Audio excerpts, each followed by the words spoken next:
Boa noite, o BNews 19 horas está no ar. A expectativa pelo leilão do Tecon Santos 10, que só deve acontecer no ano que vem, gerou uma discussão sobre a concorrência. A Agência Nacional de Transportes Aquaviários, a ANTAQ, quer que o leilão seja restrito a empresas que não operem terminais no Porto de Santos. Especialistas do setor ligados à iniciativa privada, porém, apontam que a participação de mercado das armadoras está longe de ser concentrada e é muito semelhante ao que ocorre pelo mundo. Um relatório de uma consultoria ligada ao setor privado, feito para rebater os argumentos da ANTAQ sobre concentração de armadores, aponta que nenhuma das empresas que operam no Brasil possui mais de 25% da fatia de mercado. O índice é o mesmo no Complexo Portuário de Santos. Atualmente, são 10 armadores regulares operando com seus navios em Santos. Há mais 8 que atuam como compradores de slots em navios de terceiros. Os dados mostram, segundo este especialista, que há amplo espaço para disputa de mercado. Segundo ele, o argumento da concorrência parte de uma premissa protecionista da ANTAQ. Quando eu arrendo uma área, eu coloco meus próprios equipamentos. Significa que eu tenho volume, eu tenho operação suficiente para operar. É importante a gente entender isso, porque a gente supervaloriza como se isso fosse um processo que nós estivéssemos entregando nossos postos para o privado, como se isso fosse uma coisa absurda, uma coisa inovadora. Assim. Não tem nada disso. Esse processo existe há mais de 30 anos. E arrendamentos são feitos regularmente no Brasil, em todos os portos do Brasil. São 37 portos públicos no Brasil, e arrendamentos acontecem o tempo todo. Esse é um arrendamento importante, é um grande arrendamento, mas você tem outros tão importantes quanto. A expectativa é que o mega leilão do terminal tenha investimentos de mais de 6 bilhões de reais e amplie a capacidade de movimentação de contêineres em mais de 50% no Porto de Santos. O ministro relator do TCU, Antônio Anastasia, defendeu ampla concorrência do leilão. Para o especialista, o argumento de que poderia haver concentração de mercado não se sustenta. São 12 terminais concorrendo pelo mesmo mercado. E aí a participação de Santos, do Tecon 10, não é mais do que 20% desse mercado. Participações até 20%, o CAD nem analisa como denúncia concorrencial. Se tiver menos do que 20%, ele nem olha. Ele fecha e manda arquivar. Uma das principais indefinições envolve a proposta da ANTAQ, que sugere dividir o leilão em 2 etapas. Pela regra, empresas que já operam terminais de contêineres no Cais Santista ficariam impedidas de participar da primeira fase, medida que busca reduzir o risco de concentração de mercado. A modelagem do certame chegou a ser pautada para votação no TCU no mês passado, mas o ministro Augusto Nardes pediu mais prazo para análise. A sessão foi remarcada e deve ocorrer na próxima segunda-feira. E a proposta do desinvestimento, que é o que a gente chama, ela veio na própria proposta da ANTAQ. O que a ANTAQ propõe? Um leilão em 2 fases. Se na primeira fase não houver interessados, né, ou não vier empresas que se qualifiquem no leilão, você vai para a segunda etapa e aí pode participar todo mundo. E aqueles que já operam em Santos, para poder assinar o contrato, tem que fazer um desinvestimento. Então, a solução já foi dada pela própria ANTAQ. Nós entramos em contato com a ANTAQ para falar sobre a expectativa com o edital, mas não tivemos retorno até o momento. A assinatura do contrato do túnel Santos-Guarujá foi adiada. A Mota-Engil, a empresa portuguesa vencedora da licitação, pediu ao governo de São Paulo mais 20 dias para concluir a criação da sociedade de propósito específico, responsável pelo projeto. O prazo, que terminaria no dia 8 de janeiro, agora vai até 28 de janeiro de 2026. Com a mudança, o início das obras, incluindo a instalação dos canteiros, deve ficar para o ano que vem. O empreendimento leiloado em setembro na B3, na capital, prevê investimentos de 6 bilhões e 800 milhões de reais na ligação entre Santos e Guarujá. E nesta semana, a Comissão Especial sobre o Sistema Portuário Brasileiro, que analisa o PL 733/2025, na Câmara dos Deputados, voltou a discutir um dos temas mais sensíveis para o setor: a dragagem, considerada essencial para garantir segurança e eficiência nos portos do país.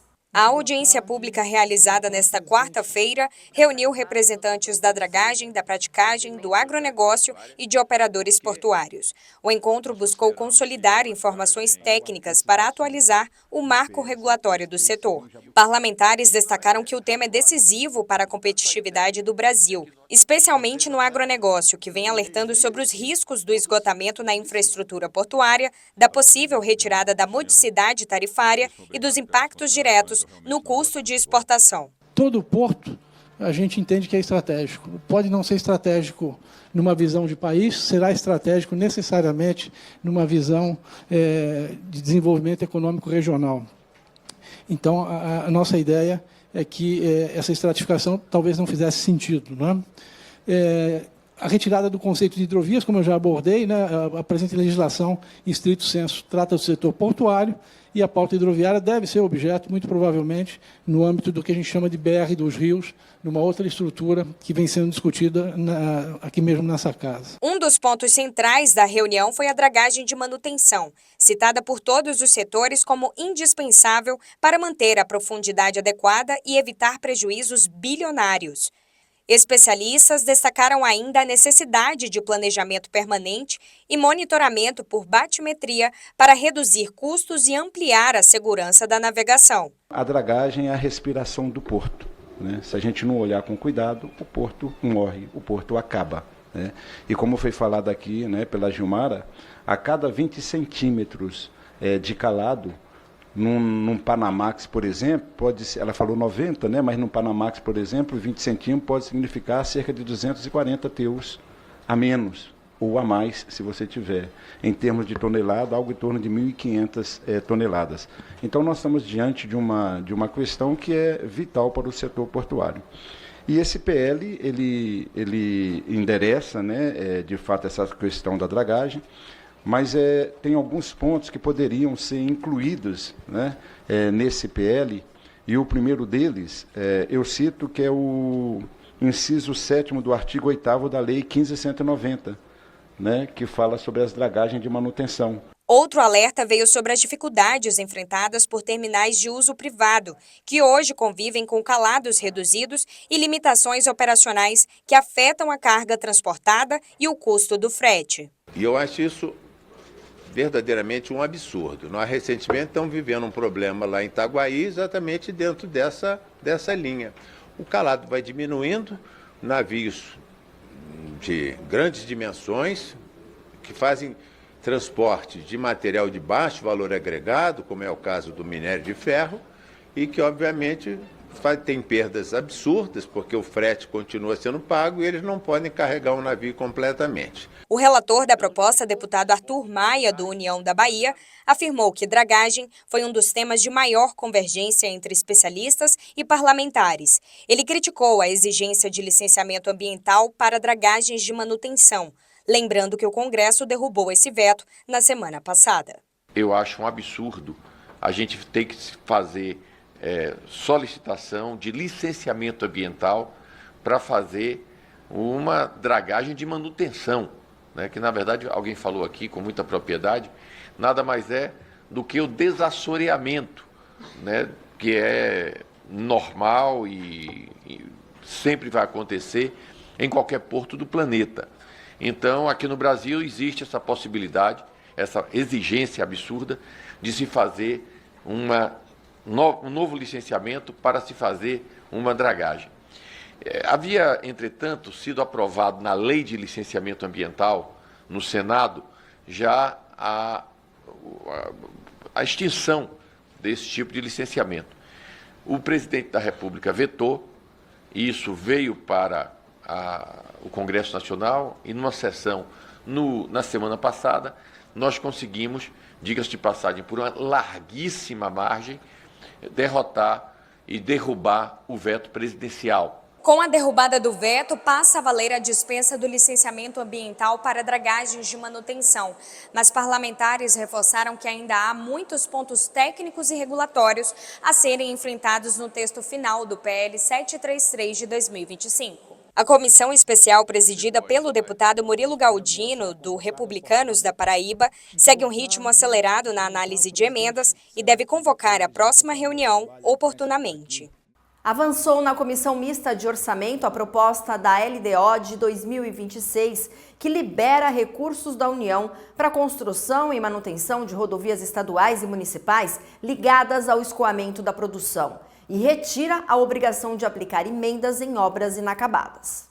O Congresso Nacional deu início nesta quinta-feira à votação da proposta de lei de diretrizes orçamentárias de 2026. A LDO define regras para a elaboração e a execução do orçamento anual.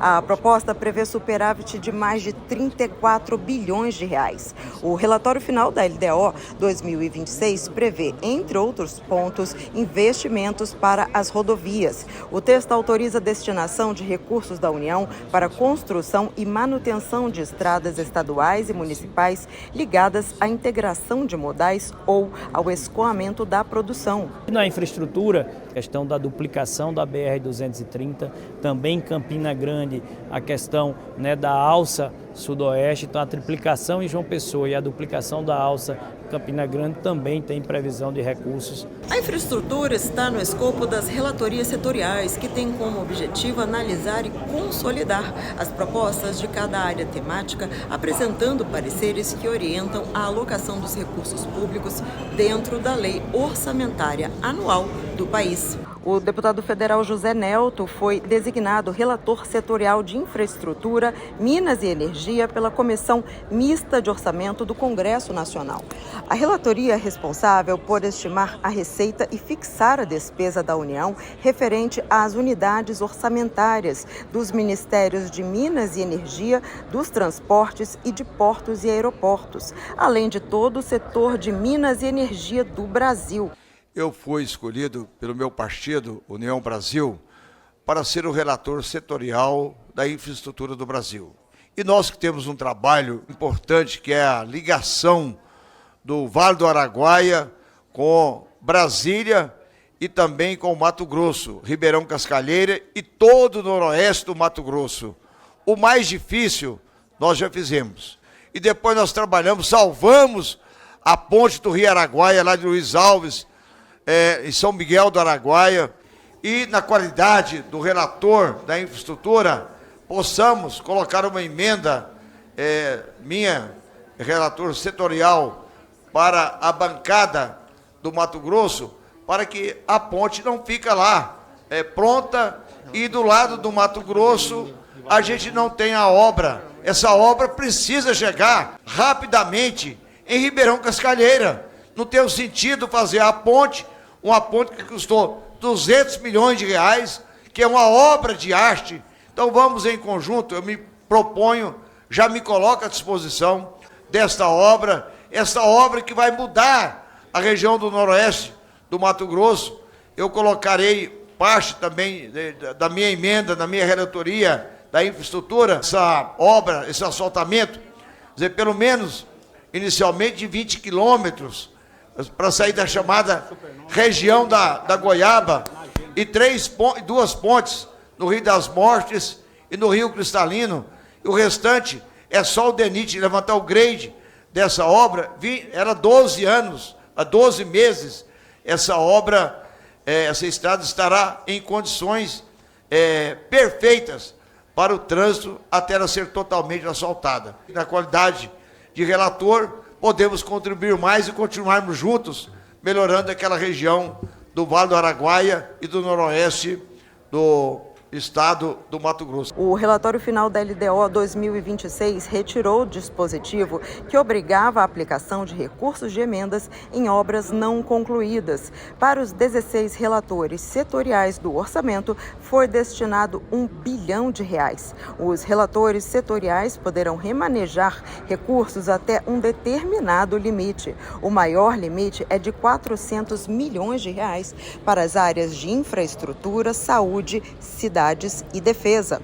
Pelo cronograma de tramitação da lei orçamentária anual, a votação dos relatórios setoriais pode acontecer até o próximo dia 9 de dezembro.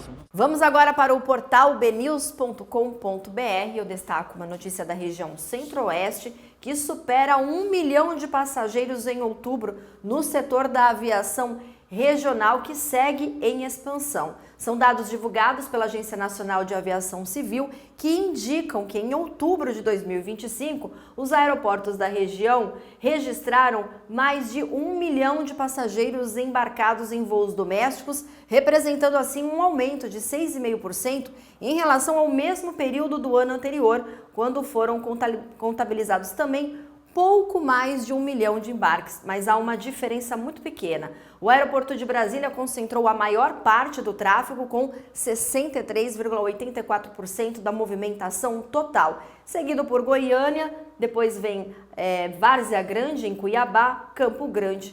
Então essas são as posições no ranking dos aeroportos do Centro-Oeste, que superaram aí 1 milhão de passageiros. Vamos ver agora outras notícias que foram destaque nesta quinta-feira.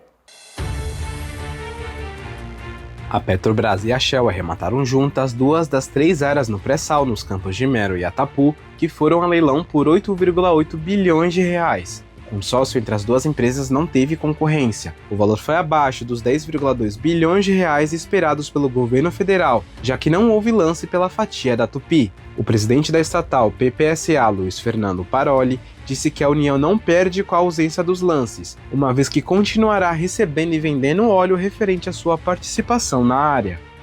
A Autoridade Portuária de Santos realizará na sexta-feira obras de drenagem no bairro da Alemoa, nas vias que dão acesso ao maior porto do país. A obra deve afetar apenas o sentido de saída do porto. Desde outubro, uma pista alternativa mais estreita é preparada para a passagem de veículos, podendo causar retenções de tráfego. Serão realizadas obras para a construção de um canal de drenagem e a rotatória da Alemoa deixará de existir, sendo substituída por retorno nos dois sentidos. A APS estima a conclusão da obra até dezembro de 2026. O presidente do Complexo Industrial Portuário de Suape, Armando Monteiro Bisneto, projetou uma parceria com o Porto de Sines, em Portugal, após participar da 4ª edição da Conferência Ibero-Brasileira de Energia.